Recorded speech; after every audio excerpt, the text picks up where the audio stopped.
নমস্কার বন্ধুরা, আজ আমরা একটি নতুন গাছের সঙ্গে পরিচিত হব, যেটির নাম তুলসী গাছ। এই তুলসী গাছে বহু উপকারিতা রয়েছে। এই তুলসী গাছের কিছু উপকারিতা আজ আপনাদের সঙ্গে শেয়ার করব। প্রাচীনকাল থেকে বহু মানুষ চিকিৎসার কাজে ব্যবহার করে আসছে। এই তুলসী গাছ ঘরের আশেপাশে বা বাড়ির আশেপাশে লাগানো দরকার। এই তুলসী গাছের মধ্যে রয়েছে অ্যান্টিঅক্সিডেন্ট। এই তুলসী গাছের গন্ধ আমাদের নাকে যদি প্রবেশ করে হাঁপানি রোগে আরাম পাওয়া যায়। শ্বাসকষ্ট আসতে দেয় না।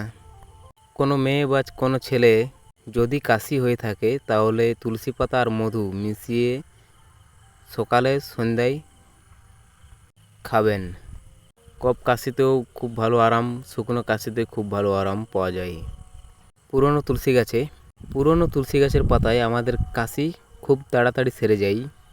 আমাদের দাঁত বা চুলকানি হয়ে থাকলে এই তুলসী পাতার সঙ্গে কিছুটা নুন মিশিয়ে যেখানে দাঁত হয়েছে সেখানে লাগান।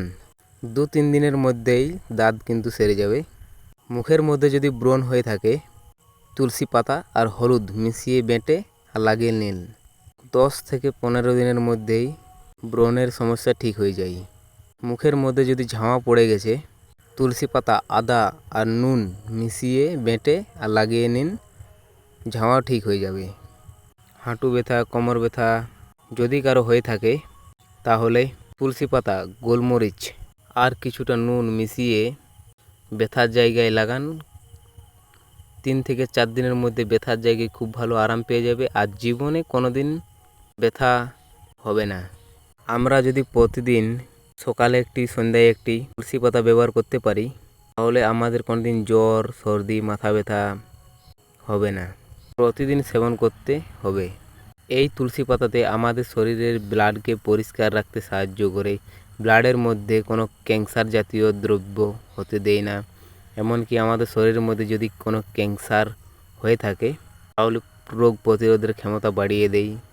এই তুলসী পাতা প্রতিদিন সেবন করতে পারলে আমাদের চোখের মধ্যে যা কিছু সমস্যা হয়ে থাকে, চোখের প্রবলেমও কিন্তু ঠিক হয়ে যায়। লাইক, কমেন্ট, শেয়ার, সাবস্ক্রাইব করতে ভুলবেন না। ভিডিওটি ভালো লাগলে কমেন্টে অবশ্যই জানান। আমরা প্রতিদিনের মতন আরও নতুন নতুন কিছু না কিছু গাছের সম্পর্কে আপনাদেরকে জানাবো। সবাই ভালো থাকুন, সুস্থ থাকুন। ধন্যবাদ।